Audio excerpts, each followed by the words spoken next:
Despite the clouds on the horizon, really humans are already incredibly cooperative. We are already capable of astounding deeds of reciprocity and cooperation and generosity.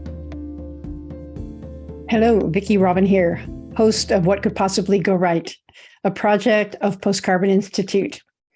We interview cultural scouts, people who see far and serve the common good, and social artists, those creative, imaginative people who see where change can happen and then act.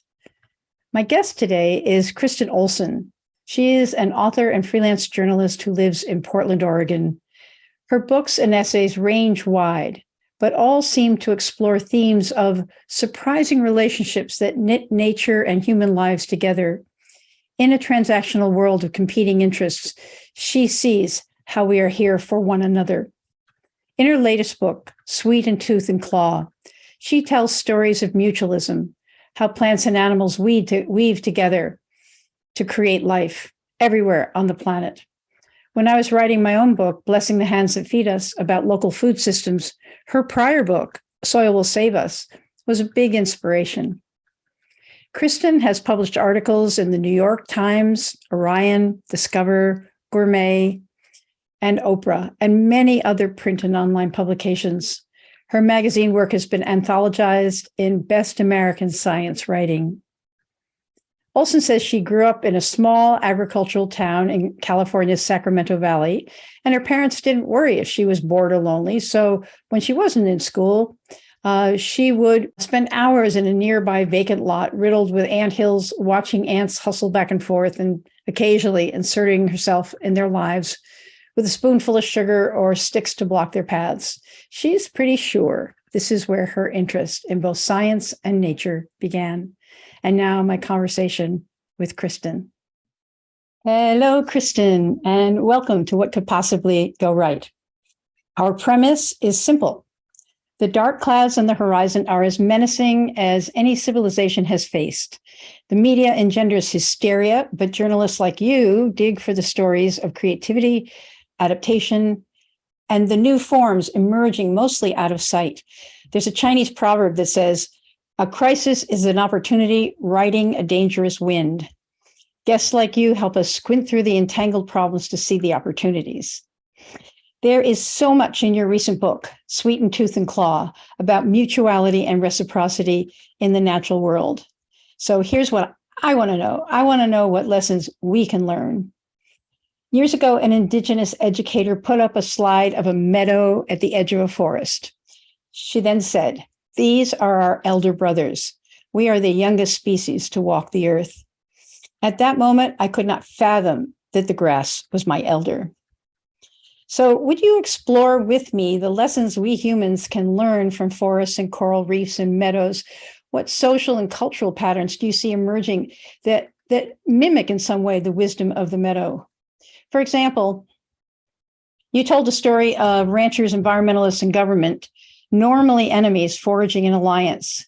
There are lessons there for all of us in communities trying to reverse the harm, save what we can, and heal our landscapes, even with vicious polarization. Is it that stories will save the world, that we need to hear about where opportunities are growing in the cracks of the sidewalk of civilization? So that's what's up for me. In other words, in the midst of all that is going awry, what could possibly go right? One of the things that I like to talk about is that despite the clouds on the horizon, that really humans are already incredibly cooperative. We are already capable of astounding deeds of reciprocity and cooperation and generosity. You know, I live in a city. I don't know if you live in a city, but I live in a city, and I live in a city with a lot of problems, Portland, Oregon. And I think it's sort of a habit for all of us to talk about how terrible everything is, how broken down everything is, how broken down human relationships are and associations are.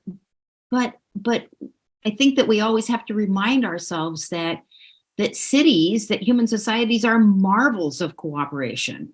And one of my favorite things to remind people of is, when a movie is playing, when you're in a movie and it's in a city and you hear the sound of a siren, and that is an indication that in movie speak, that's an indication that something terrible is happening or something terrible is about to happen. And I always think, no, that means something good is happening. That means help is on the way. That means people have set up systems to help each other when there's trouble. So I do think that we have to step off the panic perch about the way we view ourselves in our world to begin with, and stop looking at it as, everything is broken down, everything is falling apart, because there are so many ways in which we are cooperating and helping each other, and trying to cooperate with the rest of nature. And we'll miss that. We will miss that if we only have this this image of breakdown and despair in our head. So that's one thing I would always like to push out there into the foreground. And I think, I think so much of what is happening now, so much of what is changing now, and I guess I'm part of that trend. I mean, I never thought of it when I was going into it, but our journalism is kind of broken. And I shouldn't say that because I just finished saying that we shouldn't say everything is broken, but I think our journalism has some problems. Our journalism is so animated by what is the most alarming headline, what is the most alarming news, what is going to get the most looks that the advertisers will reimburse the media for. And of course, we do need to know the terrible things that are going on in the world, because if we don't know the terrible things going on in the world, then we can't act to fix some of those terrible things. But on the other hand, I think our journalism for years, as long as I've been involved in it, was really skeptical of the idea of reporting on good things. That's kind of like reporting on paint drying, or, that's sort of the soft-headed way of going about looking at the world. And I think one of the really positive trends these days is that there are a lot of people in journalism. There are a lot of people writing books who are looking for the solutions, and looking for positive examples to spread around. So I do see my book as being part of that trend. And there are other, David Byrne, the rock and roller, David Byrne has a news vehicle, an online news vehicle called Reasons to Be Cheerful, where he not only collects stories of solutions going, that people are implementing around the world and good news that's happening around the world, but he also even assigns reporters to go out and find stuff out. So I think there is a trend that is rising that can give us something to hold on to in terms of solutions. And I love, God, I felt so lucky to write this book. I felt so lucky that somebody like Patagonia was interested in having me write this book, because it was a wonderful thing for me to experience, talking to not only the scientists who are kind of reversing years and years, decades of a fascination only with conflict and competition in nature, and looking at cooperative relationships among living things. So that was very exciting for me to pursue. But then also in the chapter that you talked about, getting to talk to those ranchers and scientists and government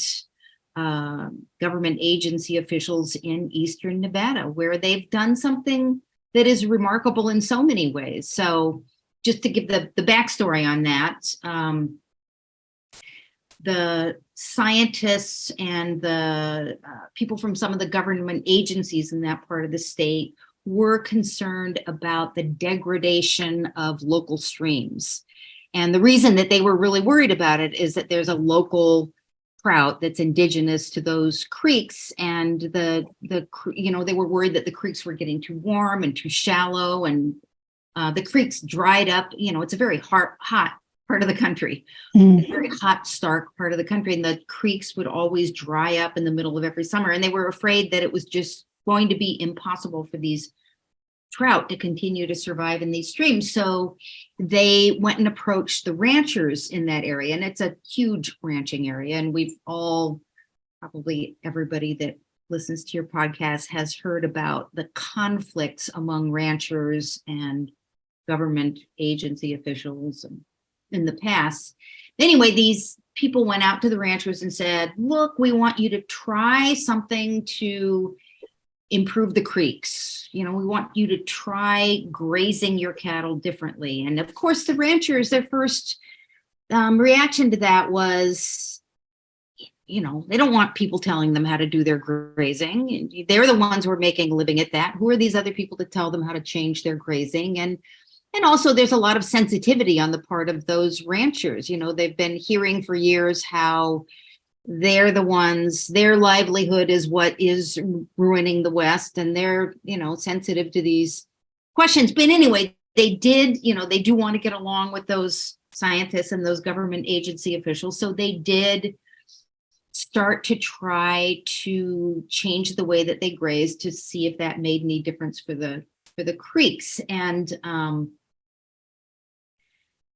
And they didn't think it was going to work. They didn't think that the creek, that area had ever been any different. They thought that the creeks had always been shallow, and that the creeks always dried up in the middle of every summer, and that was a constant, until they started to do a little research showing that over a century ago, those creeks had been more vigorous, that it had been a wetter landscape. Anyway, so they did start to change their grazing, and they didn't change it so that the cattle could never go to the creeks, but the cattle could only go to the creeks early in the year, and then they had to stay away from the creeks. And that was a big hassle. It meant that they had to use fencing around the creeks. It meant that they had to keep chasing their cattle out of there and untangling cattle from getting stuck in the fences. But then they were pleased. Everybody was pleased when vegetation started to grow up along these creeks, vegetation that hadn't had a chance to really prosper before. But then the ranchers were alarmed when they saw that beaver then moved into the area and started to cut down that vegetation and started to build dams and all that, because beaver and ranchers have a long bad relationship. Beavers are always messing up their irrigation systems and stuff like that. So there's a long bad relationship there. But anyway, the scientists and the government agency officials said, well, let's just watch. Let's wait, see what happens. And so they all watched and continued to try to improve the landscape with the grazing. And it was just like this miracle on the landscape, where over a number of years, not tremendous numbers of years, but the landscape, because the beavers were building these dams and slowing down the creeks. And so instead of the water rushing through the watershed and out to sea, the water started to spread out on the land, and the vegetation started to spread out on the land. Then the vegetation and the ponds that the beavers were creating, and all the kinks in the rivers that started to come about because of that, it started to change this area into a wetlands instead of a dry, dusty desert. And the actual water table of the land changed. So that was a miracle. But also, because these people, some of the scientists and some of the ranchers really wanted this cooperative effort among these three groups of people to work, they really put a lot of effort into making sure that they were cooperating with each other, that they were speaking with each other. So they started having meetings, monthly at the beginning, and then several times a year later, where they would all sit in this big room together around a big round table, or around a bunch of tables that had been turned into a circle, so that there was never somebody who was at the head of the table, that everybody had a voice. Everybody everybody's opinion was respected. They even had a social worker there who deals with conflict to help if there was a sticky, angry moment. And as a result, these people now have new relationships and new respect for each other, and just a new way of dealing with these questions about how do we work on the land and how do we work with each other, that's being exported to other areas because it worked. It's not not only have the landscape been improved for wildlife, which it certainly has. I mean, not just the beaver and not just the trout, but all these other birds and amphibians and creatures that are drawn to that area. But the ranchers' lands don't burn the way they did, in the heat of the summer. There's more forage for their cattle. It's just been this incredible win-win for everybody. And sometimes when I think about that chapter, I actually feel sort of teary. It's just such a great story. Yes. Yeah, it is a great story. And I'm going to pull out some of the little lessons that I hear. There's also the thing you said in the book that they would start the meeting and everybody would shake everybody else's hand. Right. Twice. They would get up from around this round configuration and have what they call a serpentine greeting. So one person would get up, and then it would be kind of like pulling a pearl necklace around the outside. Everybody would go around the circle and shake hands and greet each other. And then they would stop and do it again the other direction, so that everybody greeted each other twice before the meeting would even start.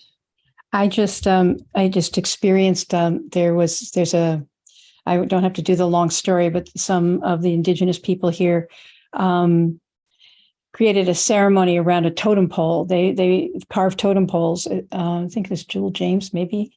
They carve totem poles and bring them to conflicted areas, as an offering. And very often the conflict will abate anyway.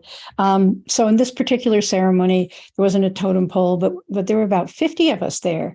And they did that. They had the elders started and they just went around the circle, and it was so moving because I went around the circle and I got to somebody with whom I've had a lot of conflict. And there I was, shaking hands with her. So these rituals, I mean, you can introduce a ritual if people trust you.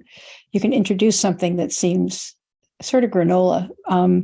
But I want to pull out one thing. One thing you said is that the scientists asked if they would try something. So they didn't come at them as the bad guys. They came up them like, well, we have a thought here. We have a possibility. And would you be willing to cooperate? That's so rare in the sort of polarization world. And so it's more like an invitation with humility, like, okay, maybe you won't, or maybe there's we have to wait a bit, or what else do you need to hear from me, or blah, blah, blah. So I think it's sort of courtesy. There's something like manners that we sort of poo-poo them like Victorian era, but there's something like manners. Even in the most conflictual situation, there's something like manners where the personhood of the people you're in conflict with is honored. Right. It looks like you might have something to say. They weren't entering into this effort, bringing in the point of view as these people are assholes and we need to fix them. It wasn't that at all. And right. Yeah, we need to create cooperative structures. Mm-hmm. And the other thing that I loved is that we don't know what seeds are buried in the ground that have not had the conditions to sprout. It looks like, dusty right. Soil. It looks sort of sandy. You can't, but in the body of the earth, there are so many seeds. And it's, there's a word called serotiny, which is basically seeds that only open and sprout after fire. Right. And so that's what I'm hearing, that you create, we go at problems like sort of like frontally. And if you pay attention to creating the right conditions, that can make a difference. And that's sort of behaving like a part of an ecosystem. It's almost like what I'm hearing is that this situation was mimicking the reciprocity and mutuality in an ecosystem where at some level, and we can't like project how that consciousness is happening, at some level, every member of the system understands that it's the mutuality that creates the prosperity of the system.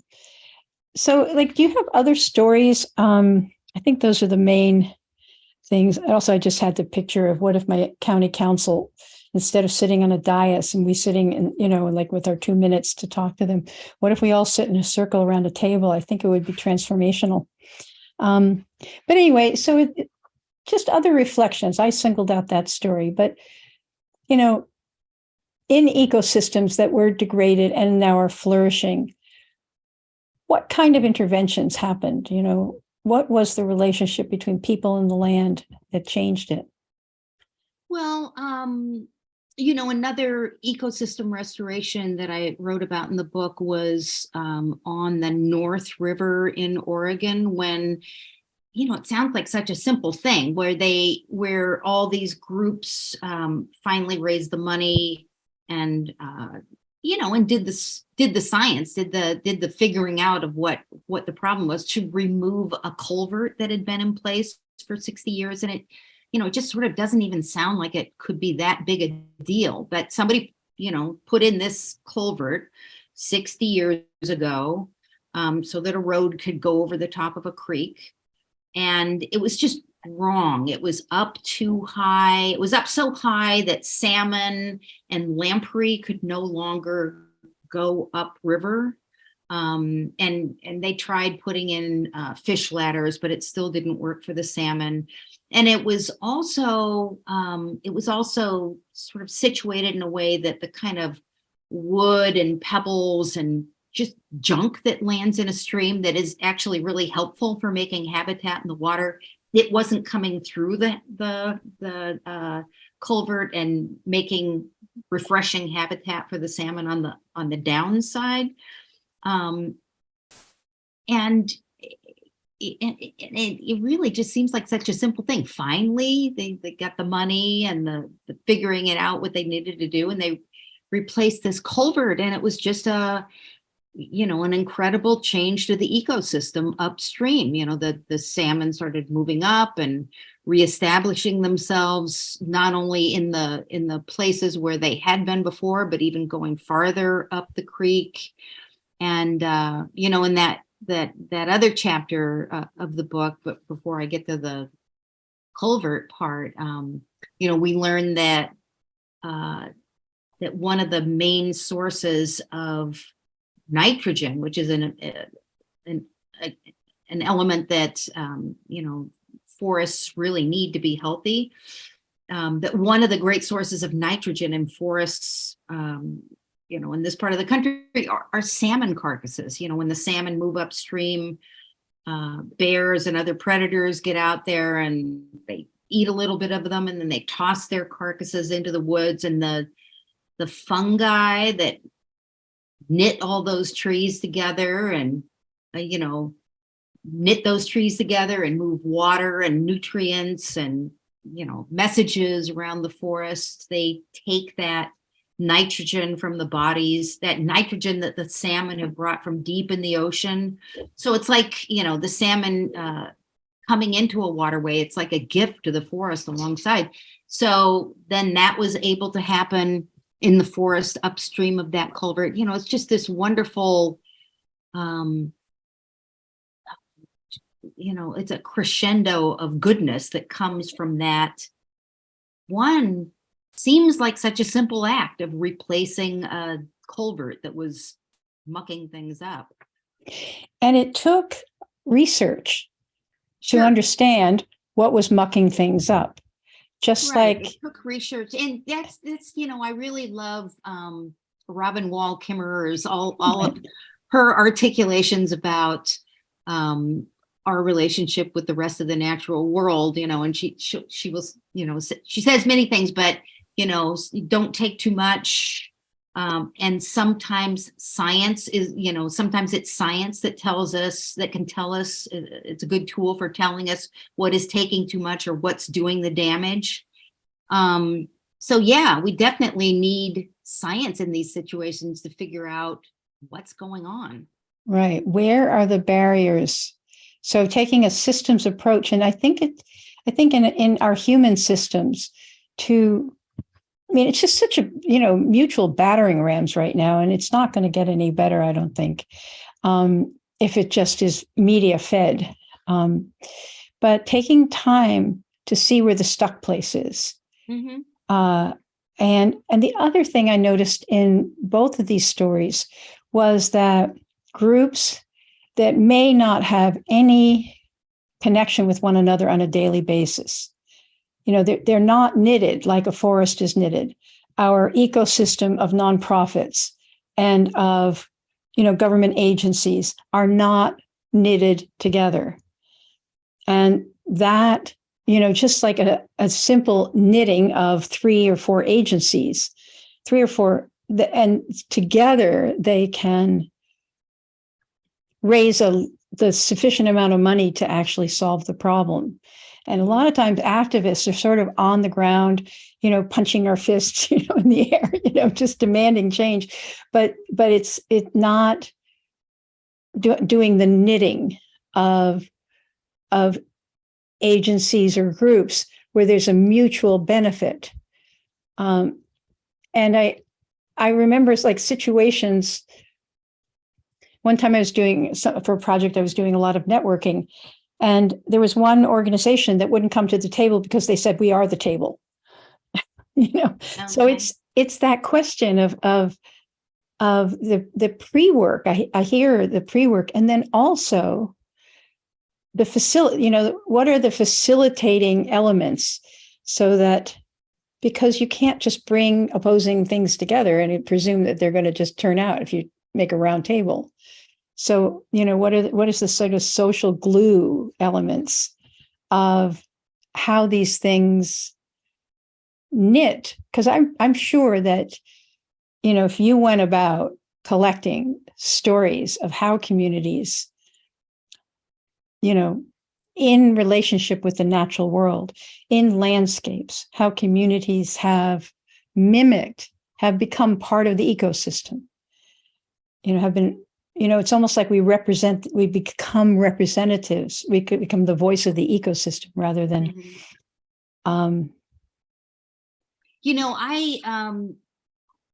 the last chapter of my book is about cities.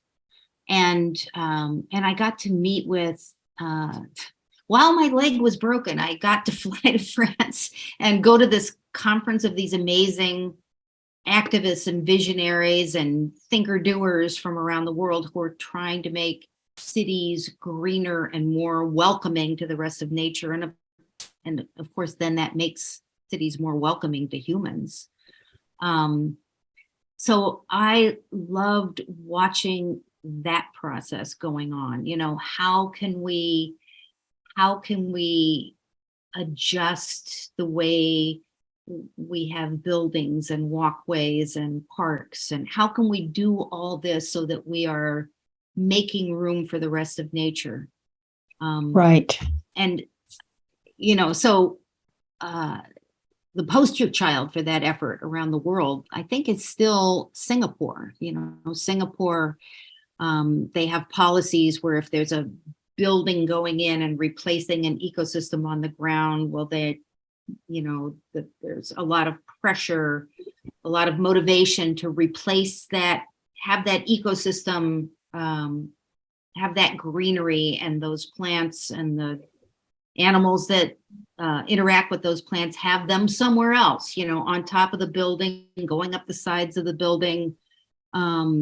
So it was, and I still marvel over this, that Singapore has grown, the human population has grown, but at the same time, the green cover has grown.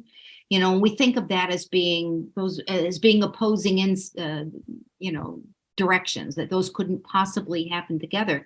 but they are doing that. And, there's so many things that are coming out of that too, that they're finding more native species in the area, that people who live there are becoming more aware of the native species and know them.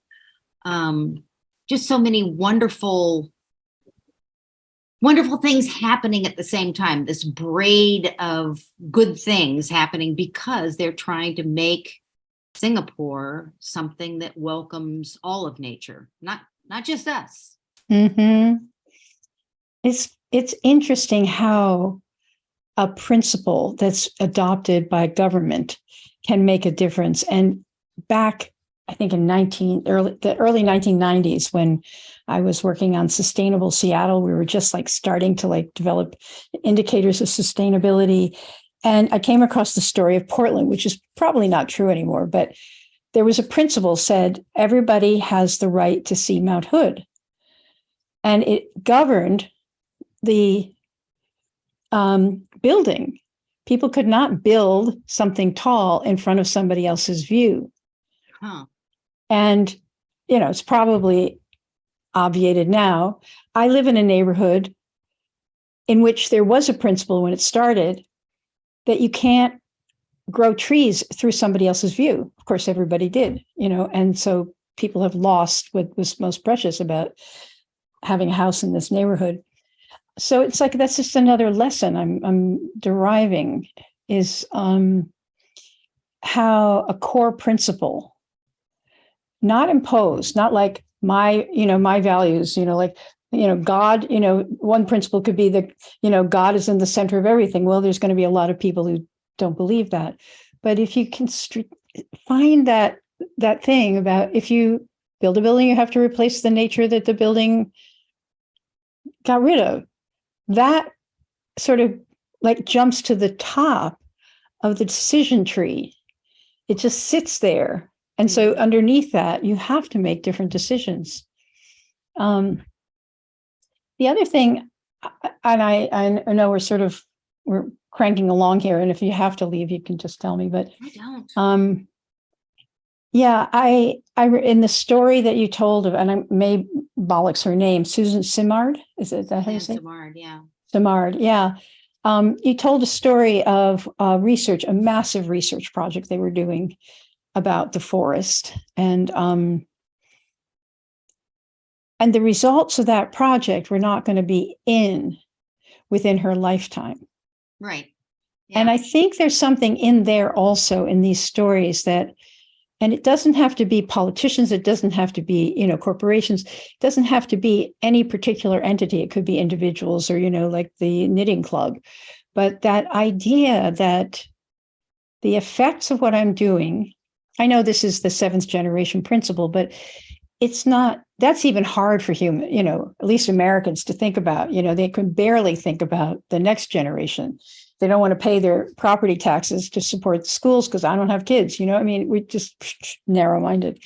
But that sense, and that's the way an ecosystem thinks, if it, reflects on itself, is that this is for the long haul. This is not a short-term answer.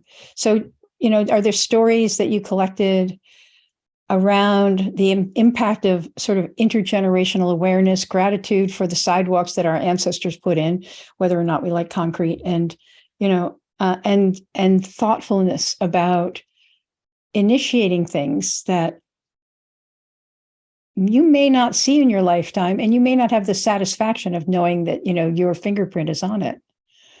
So, any of the stories that you recall? Well, I think that every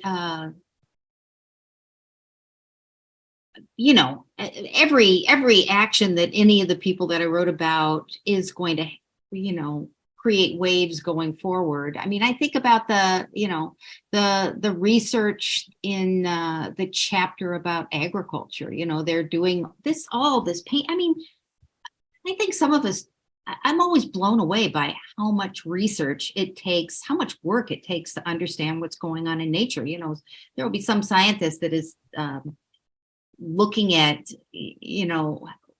studying very closely how bees are going into flowers, looking at, are they going in through the top? Are they chewing a hole in the side of the blossom? I mean, that is just painstaking work. So there's all that science going on out in the heartland by Jonathan Lundgren and his students and colleagues as to, how we raise our crops. Are we raising,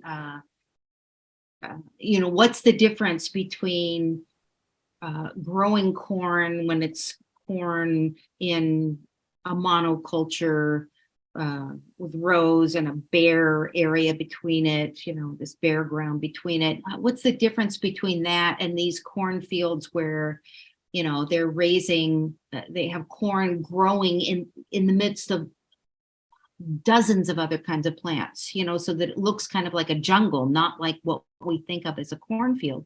I mean, that kind of painstaking research is going to make waves around the world, and very slow way, in very slow ways, and one hopes in faster ways. But I think all that kind of work is really taking the future into its embrace.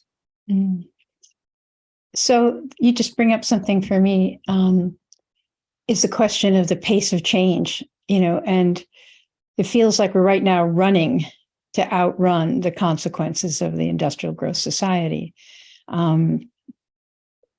Whereas the processes that are required for the healing and the preservation are slower because they're relationships between human and building networks and, science, that accurate science. But somehow or another, all of this needs to get out ahead of the train that's barreling forward. Do you have stories about how communities of some sort, have accelerated the pace of their work while retaining the relational nature of it? I'm not sure I can really address that, but I honestly have to say that one of the things that struck me was how the pace of change in a natural environment can be pretty rapid. A lot of times we just need to stop doing the damage that we are inflicting on that landscape. So that was the case. That was the case when the culvert was removed, and then the salmon and the lamprey could go back upstream. That area upstream returned to, an ecological balance much faster than anybody thought. Or that when the ranchers changed their grazing, I mean, there were things that they couldn't have anticipated. They couldn't have anticipated what kind of seeds were still in the soil and were going to sprout and start to grow, create this corridor along the creeks. And they couldn't anticipate that the beaver were going to move in and change the landscape the way that they did. These were just things that the humans recognized what their damage was, but then it was kind of trusting in the rest of nature to know that the healing was going to start in some fashion. That is so beautiful. We just have to stop. I mean, really, we just have to stop hitting ourselves over the head. Right. And then we'll feel a great deal of relief. Right. So I love, there are two really great beaver stories in my book, and I loved the one that was at the end in the chapter about cities, and it took, it's a story from here in Portland where the engineers in the city of Gresham, which is just outside of Portland, they took the really progressive, enlightened step of treating wastewater from this industrial area not by running it through a building with lots of pipes and chemicals, but by creating an artificial wetlands and having that wastewater go through this system that kind of looks like an intestine, but Right. full of grasses and plants and all that, and having nature remove the impurities from the water before it dumped into the slough. And one day the young biologist who was sort of in charge of keeping the system, staying on top of the system and making sure it was working the way it should, she was told, oh no, something's wrong with the artificial wetlands. It's not working right. And so she went out there, and anyway, she discovered that there was a family of beavers that had moved into this artificial wetland, and it dammed up part of it. And because they had created what was just the perfect scenario for beavers, it's water and willows and other plants. Anyway, so there was this long struggle where, the engineers who created this artificial wetland thought, we got to get rid of the beavers. And so they would get rid of the beavers, move them out, and then another family of beavers would move in because it was a perfect place. And then this young biologist said, well, let's just see who does a better job, the beavers or the design that we came up with. And so they tested the water that was going into the slough after can't remember how many different storms, six or 7 or 8 different storms, one with the beavers' work intact and one with the engineers' work intact. And of course, it turned out that the beavers' situation was the one that cleaned up the water. It cleaned up because not only was the water laden with impurities going past all these plants, but it was going through these dirt and grass dams. And it was just so wonderful. It was just such a wonderful lesson of how, my God, there's all these answers out there that we don't know are there and that we're not necessarily ready for, but we should sure keep our eyes open for them. I just have to let my dog out. Yeah, I know. We're lucky that my cat didn't jump up. I thought that old dog would sleep through the whole thing, but no, he won't. Yeah. I just love this. And as I listen to you, I think, boy, there's so many young people who are so frustrated with, what they're inheriting. I mean, the weight of it is tremendous. And so what they find to do, there's a branch that goes into protest. But do you find that there are young people flooding into ecology, biology, Yeah, there are young people to make a difference? There are young people going into the science. There are a lot of young people going into agriculture, because they see the opportunity to grow healthier food than what's available to most people in the stores. They see the ability to heal landscapes, make landscapes more diverse and more ecologically rich than conventional farming does.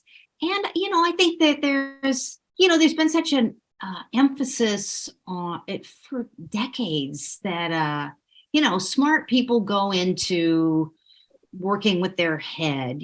They're just, they should go and be a doctor or a lawyer or a writer or whatever.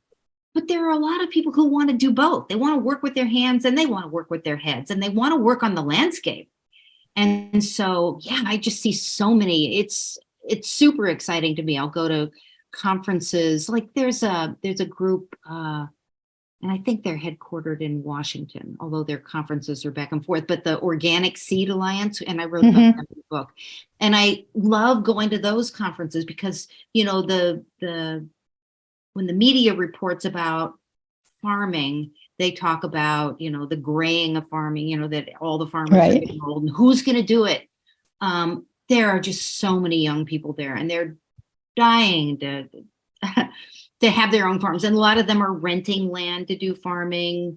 A lot of them are not only farming to grow food, but they're farming to grow seeds. They're Mhm. developing all these new varieties of plants that are more resilient in the face of heat. So they're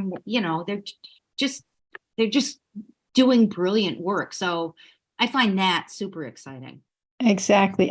So if you come north, I invite you to come to Whidbey Island where I live, because exactly what you're talking about is happening here. Right. We're restoring the prairie with camas, and we have an organic farm school, and we have a growing number. I don't know how many, but growing number of farmers, and we've developed a food hub so that farmers can sell through a system. We're developing like a food system. It's so exciting to be amongst this growing, honorable profession Mm-hmm. of farming. And half the farmers are musicians. So, then we party on Friday Right. nights. Right. And it's the most wholesome thing to live really amongst this. I remember years ago, my father-in-law, who, had come from, he hadn't come from a farming background, but he had come from a very, very poor background. And he was talking about some negotiation with a more powerful, wealthier person that he was in. And he didn't like the terms that this more powerful person was offering him. And he said, well, what does he think I am, a farmer? And I think it reflected the view of people who were growing up in the early 20th century, that they were getting off the farms and they were really going to use their brains, and they were going to, and I love it that is changing so much, and that you go to the farmers market or you go to these conferences and you see all these really bright, excited, younger people, and also so many people of color reclaiming their heritage in agriculture. It's really fabulous. Yeah, so I think we're getting close to ending here. I could stay with you forever, but maybe not our audience. So yeah, is there a windup? Is there something that occurs to you to say at this point, given all of our conversation, something that's missing that you want to be sure people know, or just anything that you want to say? I just think it's so, what I'm looking at, I guess not all over the book, but in part, that what drew me into the book was looking at mutualisms, mutually beneficial relationships among living things, kind of like bees and flowers and trees in the forest and mycorrhizal fungi underneath the ground. And it turns out that, that used to be the kind of like oddball crackpot science or subject of science years ago, 40 years ago or whatever. Now the people who started in those careers are sort of at the forefront of all the exciting science going on. But I think that, and scientists won't say that every living thing has a mutualism, a mutually beneficial relationship with other living things, because they haven't actually studied every single living thing. But I think that we can assume that that's the case, that every living thing has these beneficial connections to 1, 2, 50. I just saw a sign when I was hiking someplace about a certain kind of pine tree. And in this forest, they were really on top of the science, because it said that plant, that pine tree has mutually beneficial relationships with 50 other species in the forest. And I think that's probably just a tiny fraction of what we know. So I think that we have to understand that really the natural world, of which we are part, is held together by these cooperative relationships. Mm-hmm. that the natural world is sculpted and evolves with these cooperative relationships. And if that is the case for all the rest of nature, surely it is also the case for us.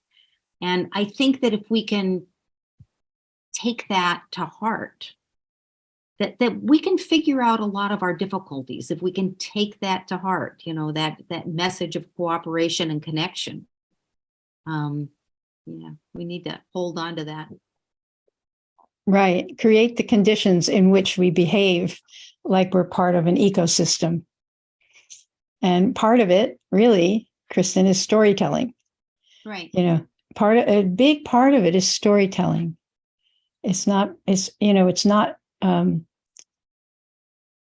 manipulation to select one story over another. The media is often manipulative. It's just when something brilliant has happened in these small incremental steps of healing relationships or the natural world, to tell the story multiplies it. So I really thank you for your storytelling in The Soil Will Save Us, which totally influenced my last book, Blessing the Hands That Feed Us.